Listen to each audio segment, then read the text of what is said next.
halaman berapa? 142 ya.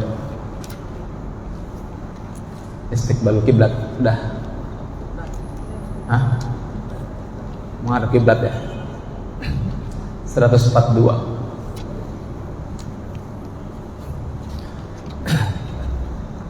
Bismillah. Allahumma. Assalamualaikum warahmatullahi wabarakatuh. Alhamdulillah rabbil alamin. Wassalatu wassalamu ala sayyidina Muhammadin wa ala alihi wa sahbihi ajma'in, amma ba'du. Qala Allah ta'ala fil Qur'anil Karim wa huwa asdaqul qailin. A'udzu billahi minasy syaithanir rajim. Bismillahirrahmanirrahim. وعلم آدم الأسماء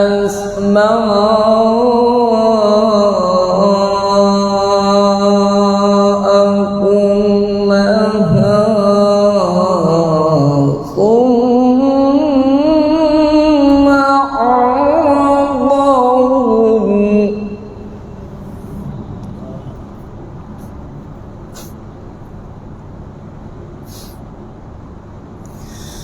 ثم عرضهم على الملائكة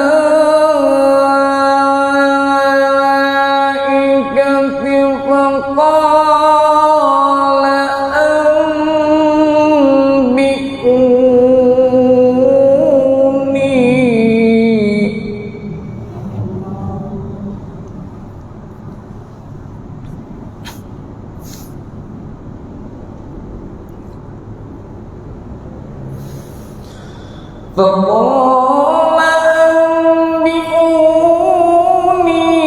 بأسماء هؤلاء إن كنتم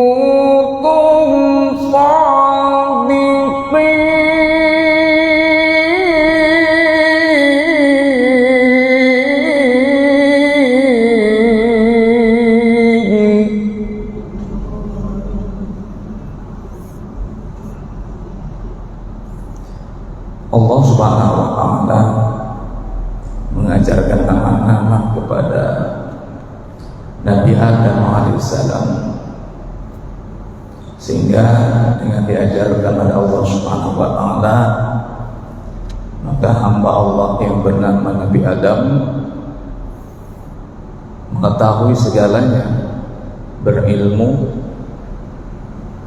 Dengan sebab yang ilmu, maka makhluk Allah yang paling taat suruh menghormat kepada Nabi Adam, itu yang bernama malaikat.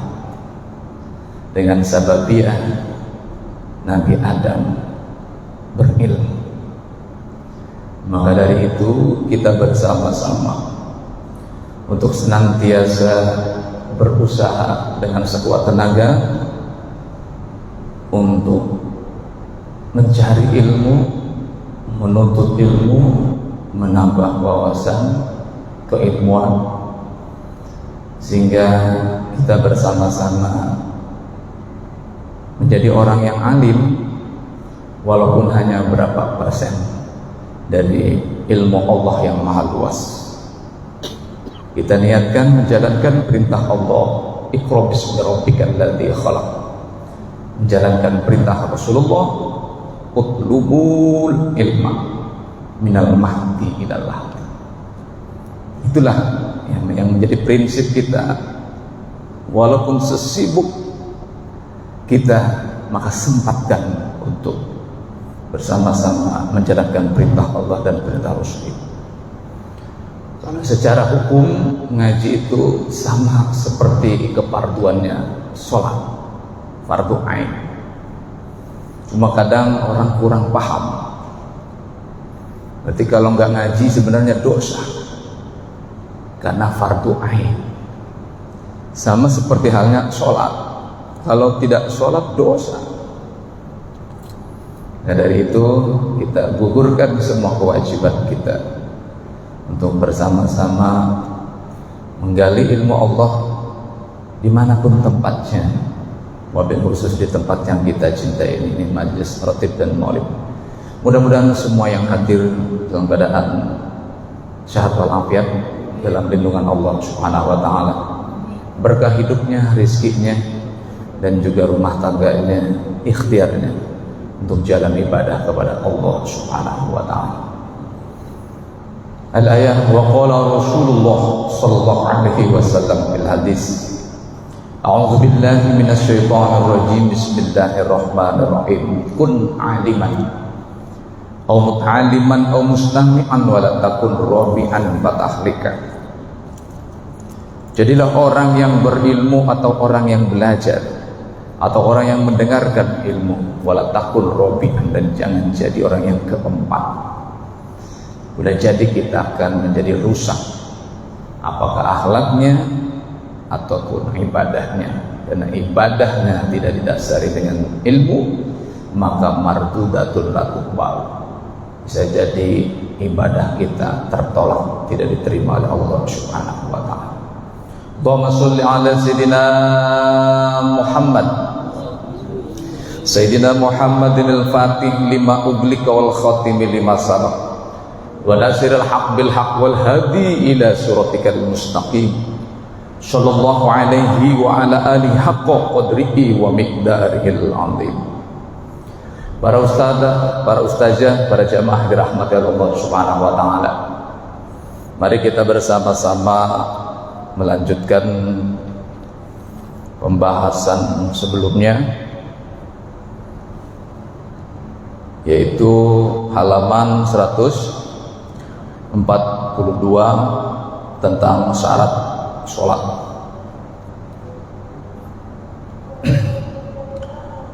Wa khamisuha istiqbalu ainil kiblati ayil ka'bati bisodri. Itu bukan, itu ya, bisodri fala yakfi istiqbalu ji'atiha khilafan li Abi Hanifah rahimahullahu ta'ala. Jadi syarat sah sholat yang kelima itu adalah istiqbalul kiblat, menghadap kiblat. Menghadap kiblatnya pakai apa? Wajah, apakah dada, apakah kaki? Ini. Jadi sholat itu yang pokoknya adalah dadanya yang menghadap ke arah kiblat.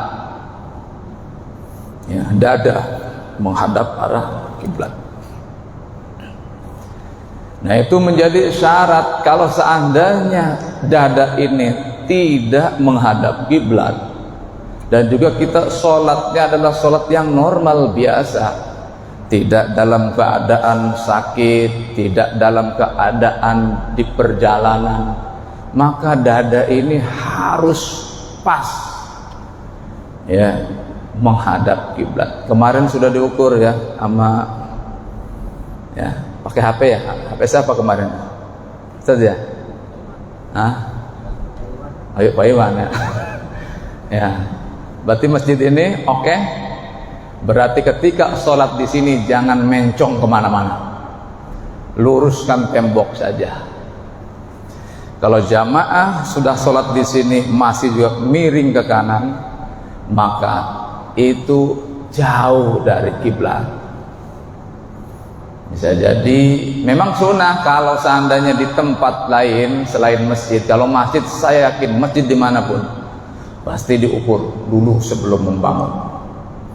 Kecuali ada masjid yang di sini nih habis Lemah Abang, habis Lemah Abang situ kan masih pinggir jalan.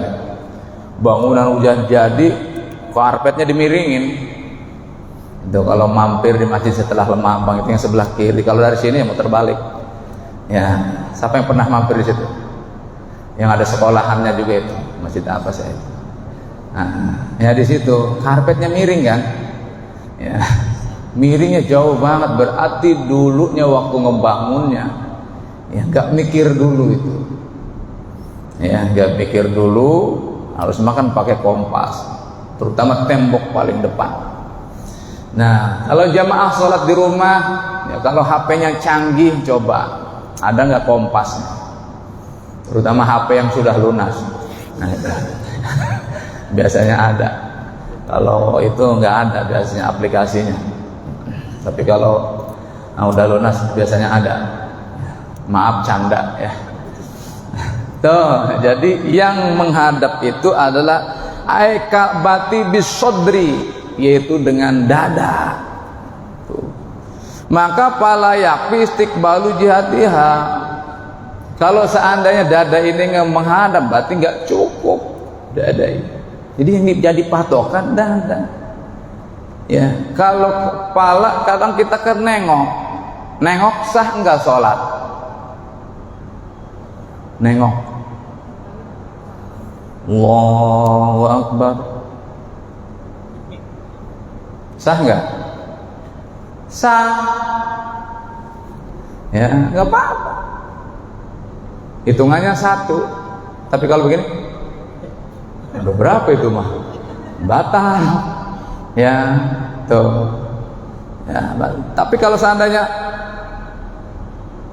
ataupun salam, assalamualaikum warahmatullahi.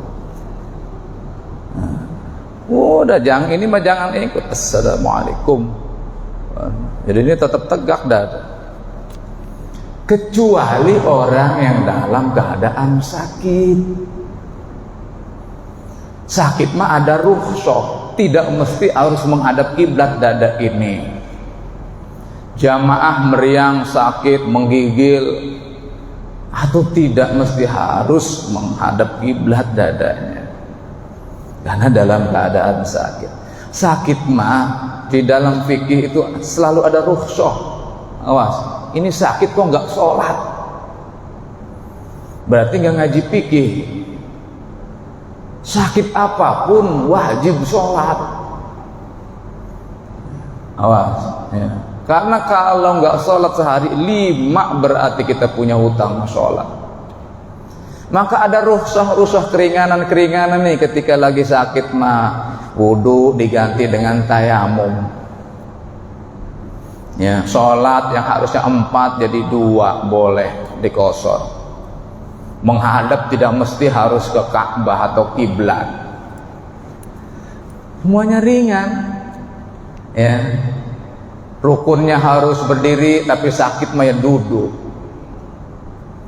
Waduh, duduk nggak bisa seperti tahiyat awal karena memang sakitnya di kaki, maka tabaruk sholatnya sambil sila. Waduh, nggak bisa ketekuk kaki ini. Ya. Atau sholat pakai kursi, apa yang berat? Enggak ada, semuanya ada keringanan oleh agama. Yang penting jangan sholat. Bahkan gak punya baju pun, kan sudah dibahas sebelumnya kan, tetap wajib sholat walaupun gak punya baju.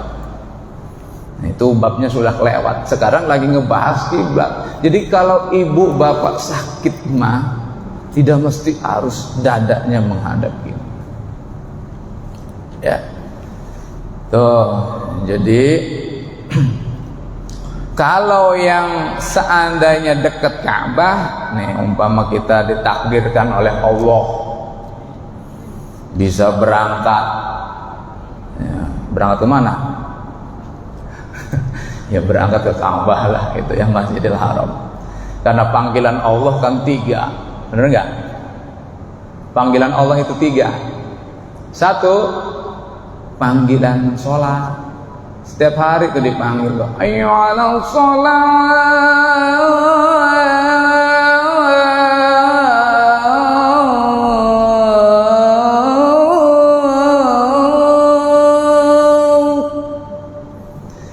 Sini sholat, jangan nyuci baik, sholat.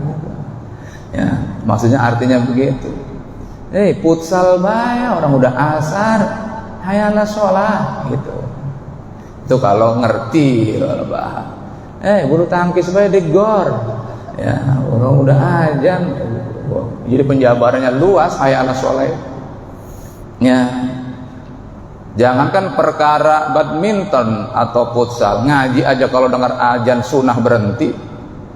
Ini mah tepak tepuk hayya 'alas shalah. Orang wasit, ini tugasnya wasit nih. Saya yang pernah jadi wasit. Prit, ada apa wasit? Azan. Itu. Bisa nggak tuh? Ya. Nah, ibu yang lagi ngerumpi di bawah pohon mangga. Ya. Itu kalau dengar azan, rumpinya sebentar dulu, off dulu bentar. Nah, ada azan. Wow, luar biasa. Jadi kita selalu diingatkan itu seruan Allah. Ya. Ayo kita bubar dulu, ngerumpinya stop dulu dah. Kita zuhur dulu, habis sholat kita kumpul lagi, oke? Ya, sama aja bohong. Ya, ya, tuh. Jadi panggilan Allah 31, panggilan sholat 2, panggilan haji atau umroh. Haji mustahil kita bisa berangkat. 30 tahun kalau nggak salah itu bisa berangkat. Mustahil, udah umroh aja dah, umroh. Ya, paling ke 33 juta. Ya, umroh aja. Haji mustahil secara syariat kecuali keajaiban Allah. Ya. Kalau tanpa keajaiban Allah ngikutin ya sekarang atau nggak bisa. Antrinya luar biasa. Ya. Bisa aja 2045 saya baru bisa berangkat. Sekarang masih ngangsur ya. Waduh, kayaknya udah nggak bisa berangkat. Buat anak saya aja lah, biarin lah. Ya, itu 2045 lah. Sekarang saya baru 17 tahun saya. 17 tahun baru 45 saya. Ya Allah. Jadi mustahil ya, udah umrah aja. Nah, panggilan yang ketiga ini yang jarang pada mau. Panggilan ketiga siapa yang mau? Panggilan ke rahmatullah. Kan kekasih apa? Pulang ke rahmatullah berarti pulang ke kekasih Allah, kesayangan Allah. Ya. Pada mau nggak panggilan ketiga? Monggo yang mau daftar. Roto-roto pada nolak. Ya. Belum pada siap. Bilangnya apa? Belum siap. Makanya dari sekarang, ayo kita siapin. Ya. Kalau nggak bisa panggilan 1-2, ya itu yang pasti itu memang panggilan yang ketiga, panggilan ke rahmatullah. Nah, bagaimana kalau seandainya kita ditakdirkan oleh Allah bisa ke sana?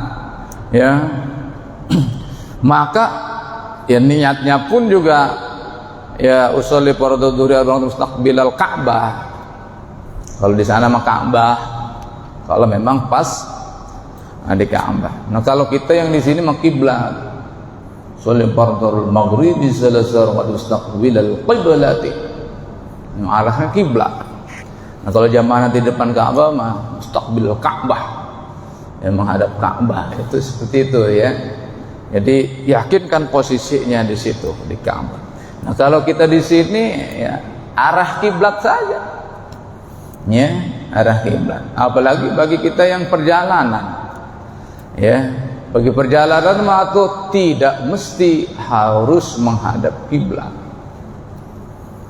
Mau ke Malang naik kereta atau ke Surabaya atau tidak mesti. Ya, tidak mesti harus menghadap kiblat. Pas dapat bangkunya lagi menghadap ngetan. Ya, menghadap ngetan. Bang, tukeran bang. Alah, saya menghadapnya kok ke ngetan. Ya, sedangkan saya mau sholat, nggak bisa. Saya juga mau sholat. Nah, berhubung dia yang pernah ngaji, nggak apa-apa. Cuk mana sana. Allah. Atau nggak apa? Karena dalam perjalanan. Ya, Rasulullah dulu ada tuh di keterangannya tuh ya. Rasulullah pernah tuh sholat 2 rakaat menghadap arah kiblat ini mah. Ada lagi yang keterangan ya ketika dalam perjalanan ya. Dalam perjalanan mah atau tidak ada masalah, tidak mesti harus menghadap kiblat.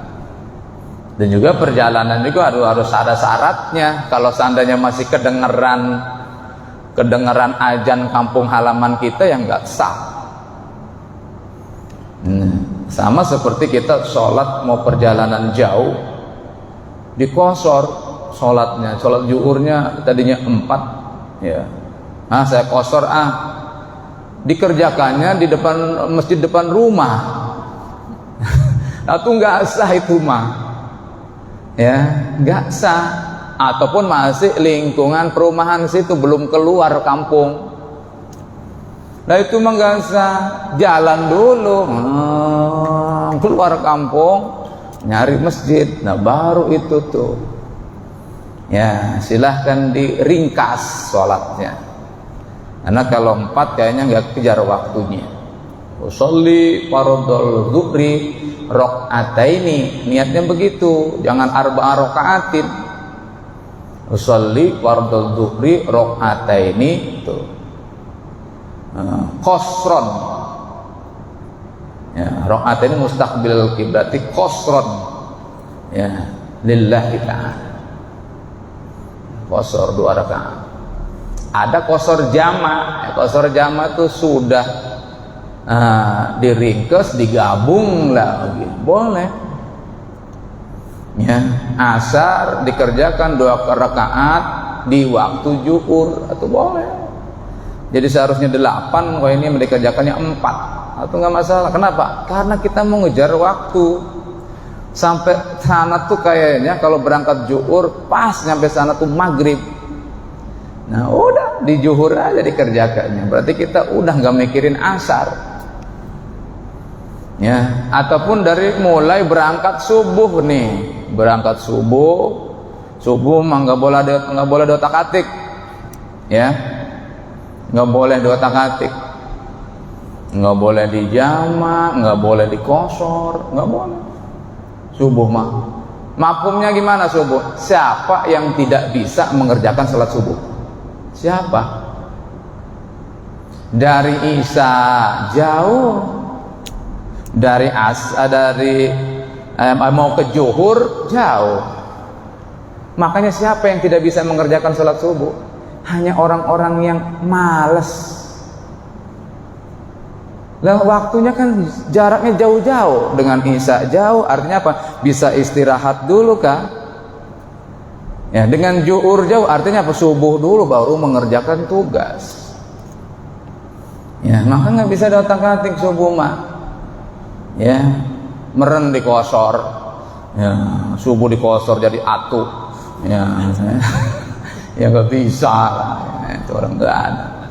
Ya, nah berangkatnya dari subuh, tuh berangkat dari subuh, ketemu zuhur. Nah ketika dengar azan zuhur, kita mau ngerjakannya di asar, tetap di hati niatin. Ya Allah, saya mau mengkosor sholat zuhur dan juga dijama takhir ke asar.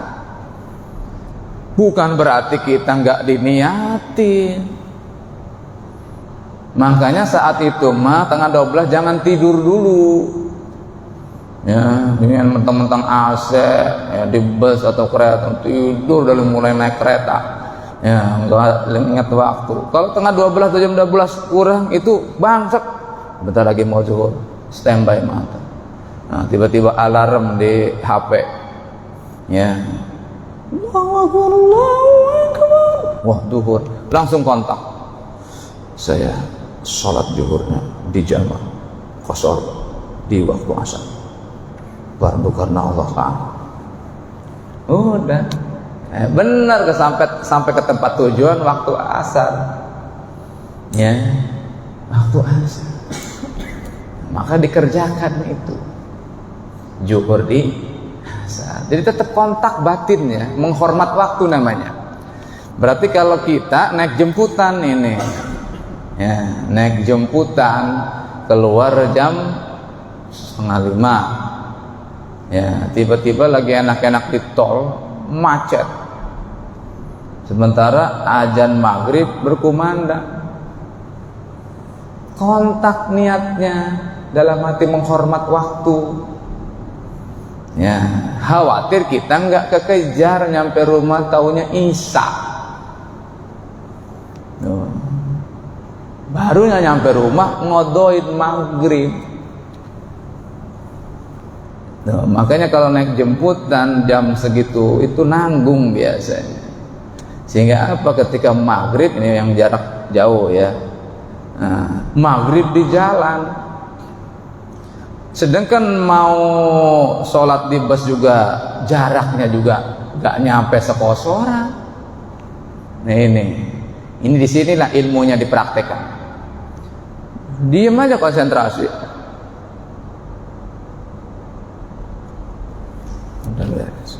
Udah kita ya sambil mantau waktu. Waduh, bentar lagi Isya, 5 menit lagi. Nyampe, berarti nyampe rumah kita ngodoin maghrib. Caranya begitu. Ya, baru nanti Isya.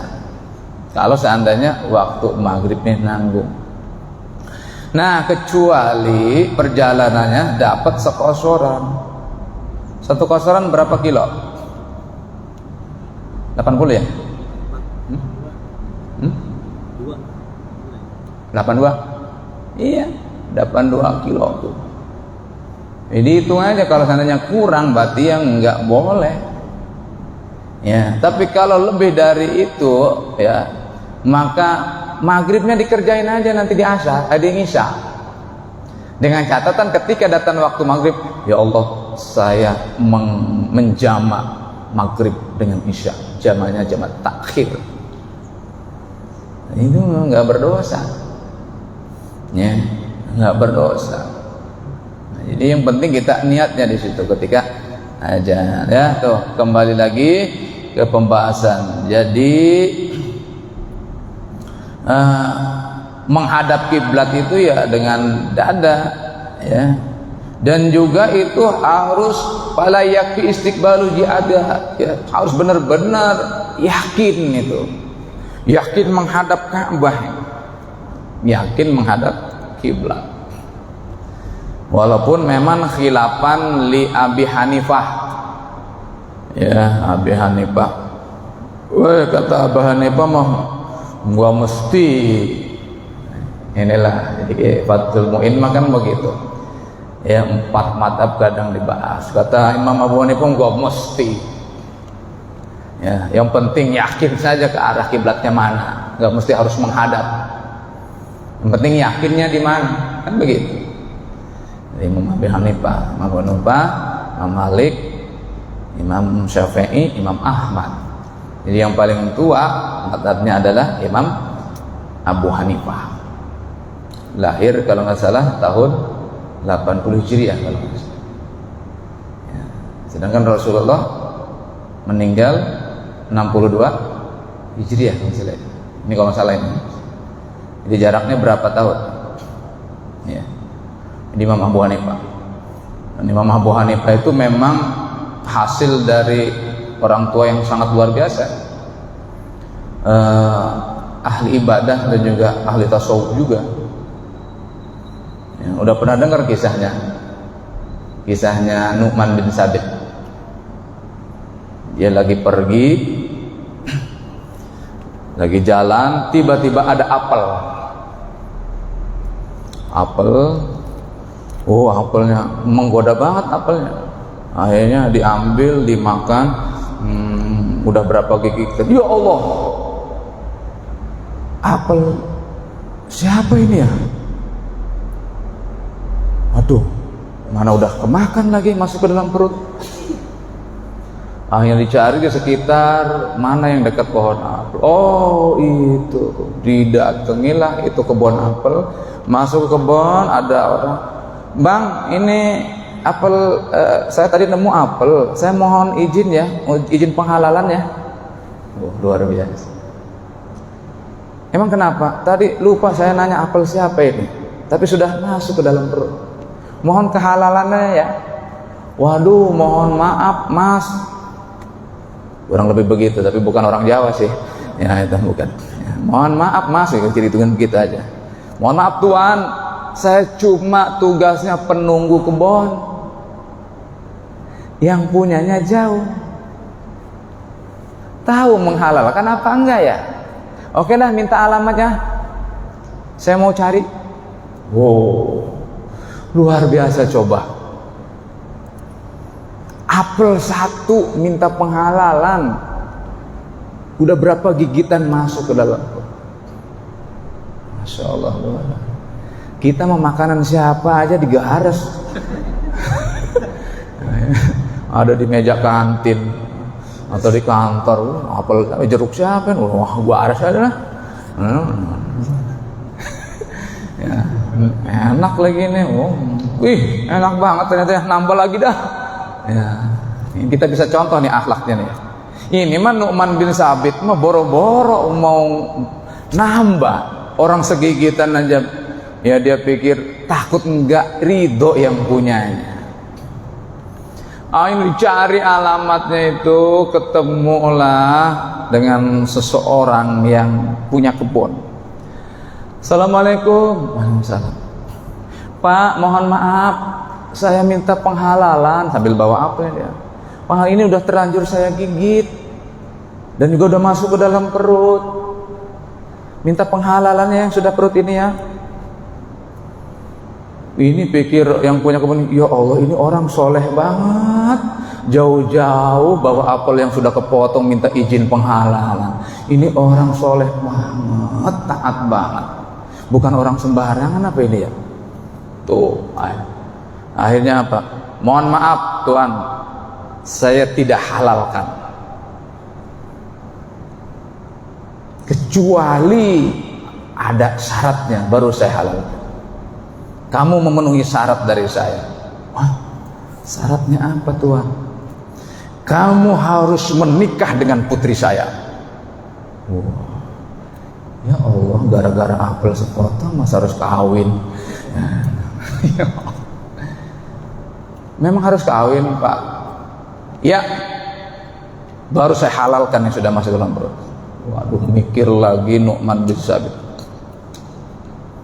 Kalau enggak diturutin, sudah masuk ke apel kita dalam perut ini, pasti jatuhnya haram karena tidak dihalalkan.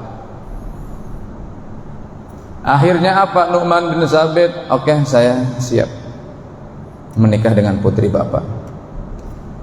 Benar kamu? Iya. Tapi putri saya buta. Buta? Waduh, repot kalau dibawa kondangan. Ya, ini kalau orang sini maksudnya begitu, atau orang soleh nggak mikir ke situ. Ya, buta. Waduh, suruh kawin, buta lagi. Ternyata anak saya bukan buta doang, tuli. Ya Allah, gimana diajak ngobrolnya? Tuli, ya Allah. Apes banget makan apel ya. Itu kalau orang sini mungkin begitu. Orang soleh matung, tuli. Dan juga bukan tuli, lumpuh juga. Wah, masa kawin sama yang tuli, lumpuh, buta. Ternyata anak saya bukan itu saja, bisu. Ya Allah, apes. Mungkin kalau orang sini begini. Akhirnya apa? Ya udah deh, demi penghalalan apel yang sudah masuk ke dalam perut, saya siap untuk menikah walaupun buta, tuli, bisu dan lumpuh. Akhirnya apa? Terjadilah akad nikah. Barulah namanya suami soleh ya, masuk kamar juga nggak sembarangan. Assalamualaikum gitu ya. Assalamualaikum. Waalaikumsalam. Wah, kaget, katanya tuli, kok jawab? Tuh, hanya dibukalah pintu karena sudah halal kan. Bukalah pintu, masuk. Tiba-tiba Nu'man bin Sabit nyodorin tangan. Lah istrinya itu nyambut tangan. Tambah kaget Nu'man bin Sabit, katanya lumpuh, kok tangan saya disambut? Katanya buta, kok tahu tangan saya ini? Tuh, akhirnya sebelahan ngobrol. Pas dibuka, disingkap cadarnya. Wow, kurang lebih begitu. Ya, tambahan aja nih, Maya. Wow, cantik. Ya kalau cantik doang ya biasa aja. Cantik.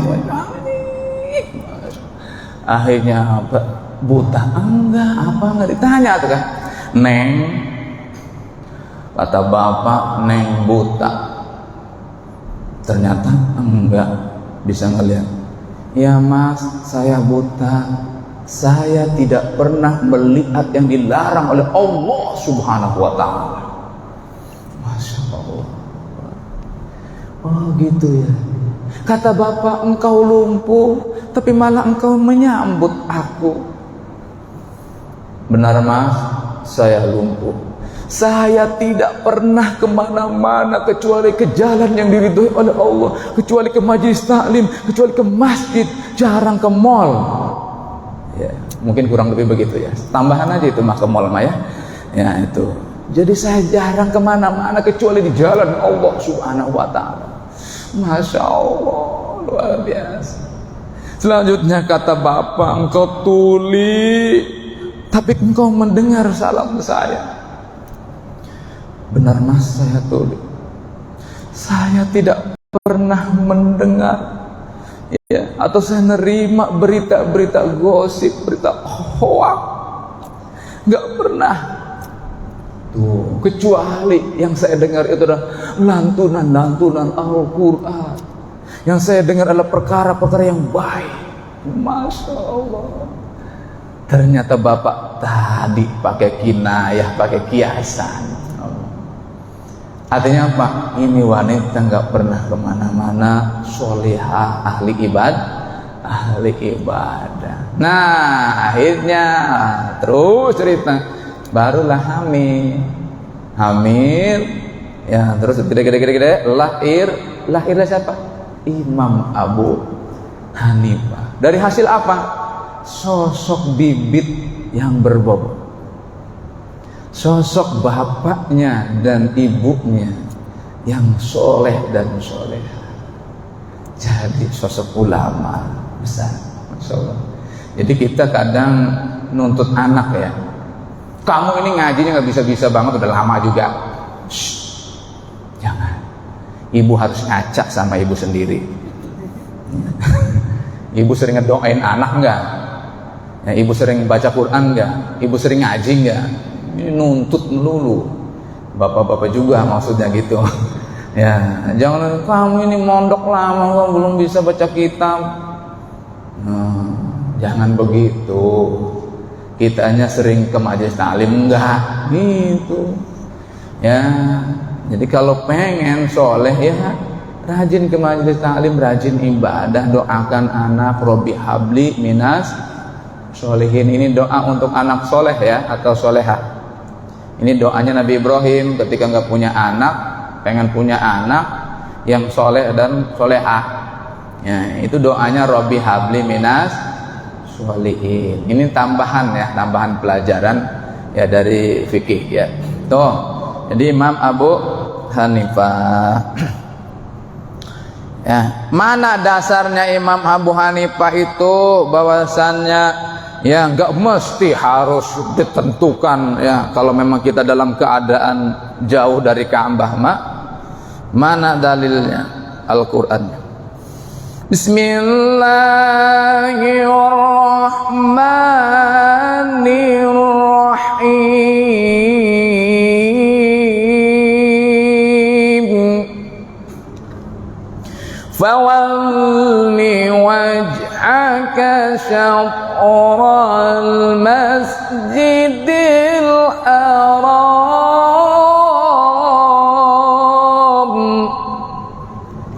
Yang penting arah Masjidil Haram aja dah. Ya, kira-kira arah Masjidil Haram mana? Ya arah sono lah gitu. Ya, gitu. Coba dicek pakai kompas. Ya, nggak mesti harus memang lurus pas Ka'bah. Arah Masjidil Haram berarti Makkah. Ya, ini dalil ya, menjadi pendapatnya Imam Abu Hanifah. Mana hadisnya? Ya, itu. Ini biar lengkap. Jadi hadisnya juga ada. Bismillahirrahmanirrahim. Innahu sallallahu alaihi wasallam shalla rak'ataini fi jihati wa qala hadhihi al-qiblah.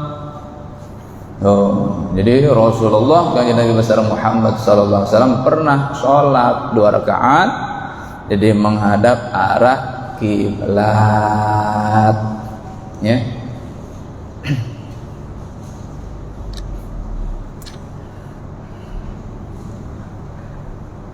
Lanjut ya.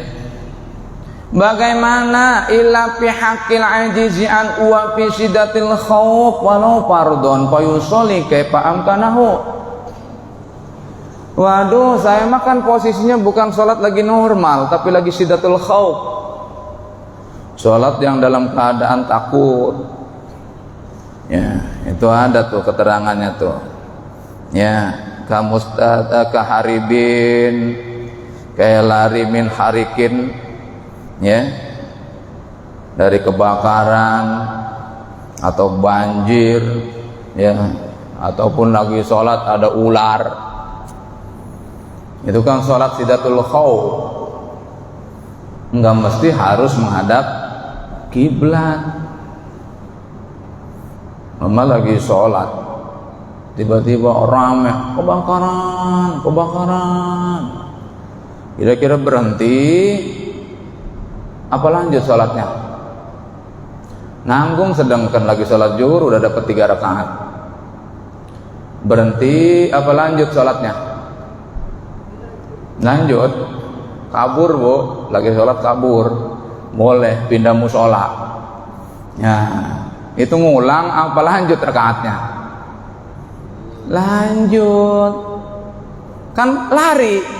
Ini kan beda kasusnya, ya, karena lagi kebakaran, ngelanjutin rakaat yang ketiga, ya. Tapi jangan sambil kebakaran sono, ya jangan. Itu mah pakai bahasa aja, sono itu batal sholat, ya. Ngomong kebakaran ya batal, udah lari aja. Siapa itu lari? Bukannya nyari air malah nyari masjid, ya. Itu urusan orang yang nggak sholat, malah sholat tanggung 1 rakaat lagi. Itu nggak apa-apa lo lari, ya, ngelanjutin sholat seperti itu. Atau lagi ada orang yang tenggelam, sedangkan waktu sholat mepet mau habis, kita lagi sholat. Inilah Islam luar biasa, ya. Lagi, ya, mau sholat tiba-tiba ada yang tenggelam, kalau nolongin habis waktu sholatnya. Pilih mana, sholat apa nolongin yang tenggelam? Islam luar biasa, nolongin yang tenggelam, ya. Umpama kita lagi sholat nih, ya, di Ancol, ya, sholat di Ancol tahun baruan, ya, sambil ngadirin di panggung, ya, bukannya muhasabah malah depan panggung, ya, itu bukannya di masjid muhasabah, astagfirullah, orang baru ini depan panggung. Jika ini lagunya juga, Tiara lagi lagunya, ya. Oh, depan panggung. Nah, ini pas lagi mau sholat tiba-tiba boleh begini, karena ombak itu biasanya kalau kita agak ke tengah, bukannya dibawa ke darat kita itu, malah ditarik kan. Makanya banyak yang tenggelam begitu itu ditarik ombak, bukan ke ini. Ombak kan balik lagi, dan itu kita nolong dulu, jangan sholat dulu. Baru kalau sudah nolong, baru itu kita, waduh habis sholat, ya baru qadha. Begitu, ya. Karena di dalam Islam nyawa itu lebih dihormati. Makanya kata-kata Kanjeng Nabi apa? Akbarul kabairi, ya, arba'atun kalau nggak salah dalam hadisnya. Dosa besar di antara dosa-dosa besar adalah 1 al-isyraku billah, musyrik kepada Allah. Yang kedua, qatlun nafsi, membunuh jiwa. Islam mah melarang keras, dosa besar di antara dosa-dosa besar, membunuh jiwa. Makanya nggak boleh tuh. Saking nggak bolehnya, hukum negara pun sama kan, sampai sekarang nggak kelar-kelar. Ya, malah nambah lagi sampai 6 Februari. Oh, jangan kebayang mana-mana. Ya, langsung kebayang Sambo lagi. Ya. Wah, live FB ya, saya melihat berita. Ya, nggak nambah-nambahin, nggak ngurang-ngurangin. Ya, takutnya ada yang nonton ini. Ya, ada yang nonton pasti kan ini. Nah, kan FB nyebar, ada pendukung Sambo lagi. Ya, tuh. Ya karena membunuh, lagi dicari tahu nih apa motifnya kan, makanya nggak selesai-selesai. Artinya apa? Nyawa itu sangat berharga. Jangankan agama Islam justru nggak boleh. Jangankan membunuh jiwa, nyubit aja nggak boleh dalam Islam. Jangankan nyubit, marahin saja nggak boleh. Marah itu nggak boleh sesama manusia, itu nggak boleh. Indah nggak Islamnya? Ya, makanya ada namanya hukum kisos. Oh, bunuh lagi, tempeleng lagi, omelin lagi, ibu omelin lagi bu, ya walaupun atasan ibu dilem, ya, kamu ini kerjanya tidur melulu, apa lo, gitu, mau salah matu diem, ya salah, ya. Kenapa nggak kejar target nih, umpama gitu, apa sih lu juga kerjanya cuma jalan-jalan doang. Nah, itu masalah kita kan bawahan. Ya, itu. Tapi kalau seandainya sudah kekejar target masih diomelin, baru ibu ya mempertahankan harga diri, itu boleh. Ini mau udah nggak kekejar target, ya ngomelin balik, lah itu masalah. Itu mah ya. Itu mah membela dirinya salah. Islam itu sangat menghormati, ya. Jadi tetap menolong nyawa dulu baru ibadah Islam mah. Ya, Islam mah ibadah. Udah maghrib memang? Belum ya. Dan juga mulainya kan lewat 15. Ya, sampai maghrib aja mentok ya. Tuh, jadi itu mah walaupun tidak masian sambil jalan atau naik kendaraan, baik menghadap kiblat ataupun enggak, ya tidak ada masalah. Ya, seperti di sini kan adalah keharibin, kayak lari min harikin ya, dari kebakaran, waiselin banjir, wasab apa ini, sabugin, karena ada hewan yang galak, lagi apa jalan-jalan dari Ragunan, lagi enak, lagi sholat, Allah. Dapat satu rakaat, wow, ternyata singa lepas, ya, ataupun macan lepas di depan muka kita lagi, wow. Nah, itu berhenti sholat apa lanjut? Lari, lanjutin sholat, kamu berhenti lagi, ya lari, nyari musola lagi, dikejar sama ya macan, ya kejar-kejar. Lah itu mau berhenti aja sholatnya kalau waktunya masih lama mah. Ya, ini mah kalau waktunya mepet lanjutin sholat walaupun berapa langkah lagi nyari musola, ataupun kita camping ataupun ke puncak ataupun mau apalah ya, ada acara ke puncak, tiba-tiba sholat karena musola nggak ada, tiba-tiba wah, kobra kan sering ngeledek, nah, kita geser kobranya. Ya, Allah, bismillahirrahmanirrahim. Allahu Akbar, kobranya ikut. Kobra soleh. Ya, ya, artinya apa? Ibu lagi sholat, bapak lagi sholat, tiba-tiba ada kobra, udah lari aja, pindah tempat. Ya, pindah tempat. Ternyata kobranya ngerti, ngikut. Oh, ya berubah. Ini mah umpama film lah gitu ya. Film mustahil ibu lagi sholat kobra nyari ibu, ya itu boleh lari kalau seandainya waktunya mepet, lari aja. Tapi kalau seandainya enggak, ya udah, ya gimana ke caranya supaya sholat tenang, ya pindah dulu baru sholat, sholli fardhu, seperti itu. Dalam keadaan darurat itu ya tidak ada masalah, ya itu wahayatin atau ular tuh, ya. Ini mah bukan ular, tapi wamin dainin inda isarin. Nah ini mah ada debt collector. Ya, PCX-nya belum mainnya, ya, udah nunggak 3 bulan. Ya, umpama ini saya bukan ngebayangin pecek merah, ya itu bukan. Ya bukan.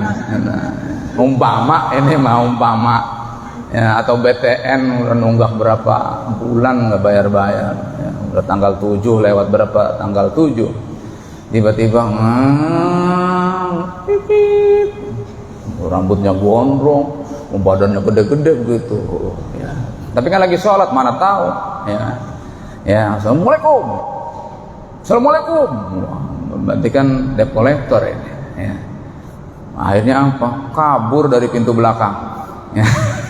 Padahal lagi sholat zuhur, kabur dari pintu belakang. Kayaknya dari suaranya ini kan udah seringan, kayaknya debt collector dari suaranya mah nih, kabur ah, ya, itu dalam hati, kabur sholat. Ini ya penafsiran atau penjelasan waming dainin sarid. Bisa aja sih langsung orang yang kabur dari utang, ya bisa aja sih, tapi kan saya kasih gambaran begitu, lagi sholat, ya tiba-tiba ada suara, ya debt collector, langsung pindah, ya dari pintu belakang nyari masjid, lanjutin sholat. Pas dibuka pintu kosong, mana nggak ada orangnya ini, ya tapi pintu belakangnya kebuka, ayo kita cari, ya ternyata di masjid. Ya, assalamualaikum warahmatullah, assalamualaikum warahmatullah, langsung, kapan bayarnya kamu? Waduh, apes juga, kalau gue tahu begini mah ngapain saya kabur. Tuh, orang yang kabur karena ada yang nagih, itu nggak apa-apa kabur, padahal lagi dalam keadaan sholat, ya. Orang yang kabur karena ada yang nagih, tuh. Nagihnya kenapa? Iksarin, susah banget tuh, belum mampu membayar. Ataupun wakhopi habsin. Wakhopi habsin tuh kita kena kasus, ya, atau kena fitnah dikubur berpolisi, itu takut di penjara. Sedangkan kita dalam keadaan sholat, ya, apa kabur, ya. Nah, jadi sholatnya uber-uberan sama Pak Polis, ya. Waduh, kayaknya ke rumah ini, udah kabur aja nyari masjid, ya itu. Tapi kan langka, tapi fikih mah hal-hal yang begitu juga dibahas, maksudnya begitu. Umpama jamaah atau ibu pasti mikirnya mustahil terjadi, fikih mah sampai segitunya dibahas, maksudnya begitu. Kalau seandainya ada kasus begitu, ya tidak ada masalah. Mana keterangannya? Di Fathul Mu'in, sarahi kitab I'anatul Thalibin. Jadi jamaah tinggal menyampaikan saja begitu. Ada keterangannya gitu di dalam kitab Fathul Mu'in. Insyaallah, ya. Nah, kita lanjut karena belum maghrib. Kira-kira ada yang ditanyakan? Ya, sebelum pindah di masih membahas, ya, sholat menghadap kiblat, ya. Bagaimana kalau perjalanannya jauh, tapi perjalanannya perjalanan maksiat, yaitu tetap nggak boleh, ya. Kalau perjalanannya perjalanan maksiat, artinya apa ya, maksiat ya sholat gitu maksudnya ini perjalanan yang diwenangkan, yang dimubahkan, itu mah tidak ada masalah walaupun tidak menghadap kiblat, ya. Pengalaman pribadi nih, Ya. lagi jalan tuh jalan jauh tuh, kita udah pulang tol, kita buru-buru sholat, masuk ke musola tapi yang sepetak itu, nah, kita nggak ngeliat alat kiblatnya, hanya pas masuk ke situ ada yang habis sholat, hadapnya ke sana, nah, kita buru-buru sholat kan ya, udah selesai sholat, lihat terus kiblat arahnya ke sana gitu, balik, nah, itu sah apa enggak? Gitu? Awalnya memang ngikutin yang tadi udah selesai. Jalan gitu bisa. Ternyata orang tadi nggak tahu ya dia. Ya, kalau itu mah kalau pas udah nyadar udah selesai. Berarti itu i'adah. Apalagi kita tahu sendiri, artinya assalamualaikum. Assalamualaikum. Pas sudah mengodol pas karena agak ngedengak. Hah? Kesono panahnya. Ya Allah, ya berarti itu mah i'adah. Ngulang lagi, salat lagi. Kalau seandainya ya sudah selesai, tahu sendiri, wah panahnya kok sono ya, berarti salah ini. Tapi kalau selesai udah naik mobil lagi itu tidak ada masalah. Ya, tapi kalau tahu dari sendiri bahwasanya arahnya begitu, itu ada sholat. Ya, sama dikiaskan dengan kita lagi sholat tiba-tiba assalamualaikum warahmatullah, assalamualaikum warahmatullah. Ya Allah, ada lakban. Nah, atau ibu sisik ikan karena sebelum sholat zuhurnya habis nginin ikan mas. Ya, itu wudhu masih nempel sisiknya. Sama itu dikiaskan di situ, berarti wudhu lagi, ngulang lagi sholatnya. Kenapa? Karena kita tahu langsung, oh ya Allah. Ataupun ya Allah ada nyamuk, nyamuknya udah metes, udah itu darahnya mau kena. Nah itu ibu mengulang, ya ibu mengulang. Tapi kalau udah selesai, udah ini mau udah berangkat kerja, udah itu, ya itu nggak usah mengingat. Ya, jadi nggak seperti itu dikias. Kalau kita di suatu tempat nih, kan di sawah ataupun di tengah laut, kalau nggak tahu kiblat mah boleh kan? Nggak boleh, nggak apa-apa gitu. Kalau seandainya ya kita satu alat untuk membantunya juga tidak ada. Nah itu kayak model kita tengah laut, coba kalau pas di tengah laut kan susah. Ya susah. Tapi kalau kita pas naik kapal laut ya ngikutin kapal saja, ya ngikutin kapal saja. Biasanya musolanya di atas kalau nggak salah. Saya pernah naik kapal Jatra dulu, zaman dulu itu arah mau ke Bakau itu kan paling atas musolanya itu. Ya itu paling atas biasanya musola. Ya walaupun di situ ada tempat pengimaman juga, ya udah itu di situ tuh ya. Madhab Imam Hanafi mah yang penting yakin ke arah kiblat. Ya seperti itu. Jadi kayak model lautan luas ataupun di tengah sawah atau lapang, bingung nih arahnya kemana. Nah itu yakinkan arah kiblatnya dari awal sampai selesai. Seperti itu. Kita tahu nih, sekarang kita bawa HP kita arah kiblat ke sana, tapi pengimamannya ke arahnya ke sana gitu. Oh, biasanya berlawanan sama HP gitu ya. Ya sekarang kan sudah ada canggih, berarti HP ya ngikutin HP. Ya, ngikutin HP. Biasanya orang membangun musola juga ya sama pakai istilahnya kompas. Dan sekarang sudah canggih kompas itu ya dari arah itu. Tapi kalau seandainya ragu ya, kalau ragu ya yakinnya kita di mana arahnya seperti itu. Ya baru di situ ya yakin. Insyaallah ya jumpa lagi di pertemuan berikutnya di bulan Februari. Masih ini ya belum selesai ya, masih belum, tapi sudah mendekati. Itu sudah habis belum lembarannya? Udah lembar lagi, berarti nanti fotokopi aja nanti untuk pertemuan lagi. Ada kan aslinya? Nggak ada. Itu dulu fotokopi dari mana? Dari Pak Omen. Berarti nanti ya, pakai ini nanti. Ya, nanti di fotokopi. Kalau enggak ya online. Nah, nanti sama kayak gini nyari. Itu lebih enak lagi. Paling kayak berapa lah kalau kita biar nggak fotokopi gitu. Ya. Paling kayak berapa. Ini ada dua jilid sebenarnya. Ya. Jadi Fathul Muin ada 2 jilid. Ya, ini ada, tapi yang modelnya gini ya.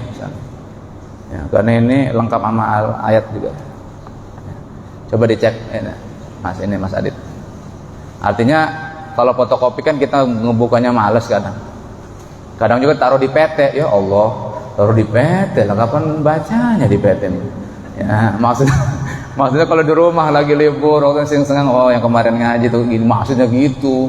Biar di rumah ada referensi, taruh di lemari. Ya, taruh di PT. Saya yakin nggak bakal dibaca di PT. Saya yakin, tapi ya suudon saya. Ya paling di lemari. Oh di bawah mah ya syukur lah kalau di bawah nih buka-buka di rumah. Cuma kan kalau fotokopi kan banyak gitu maksudnya. Ya kalau sepenuh blok begini kan taruh di rumah koleksi. Nanti kita kalau sudah khatam kan ganti kitab lagi gitu. Jadi jamaah punya koleksi kitab banyak. Ya, nanti kan kalau habis Fathul Muin nanti kita ganti Ya, kita fikih yang lain Hayatuz Zain atau Safinatun Najah yang paling kecil. Ya, ataupun Fathul Qorib, ya. Masih banyak kitab-kitab fikih. Atau saya ganti aja lah, ya, kitab Nasul Ibad, ya tidak masalah. Tapi dengan catatan ya khatam dulu, ini ada udah berapa tahun khatam-khatam. Ya. Jangan buru-buru khatam dulu ya. Ya santai aja, yang penting paham. Khatam gak paham ya sama aja, Bro.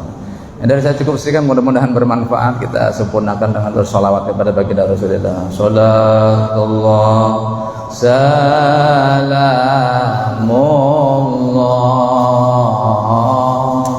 ala toha rasulillah. Salatullah salamullah ala yasin habibillah.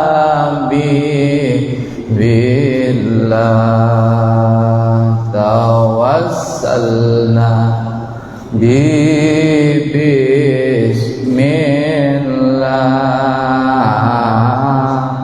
wa bil hadi rasulillah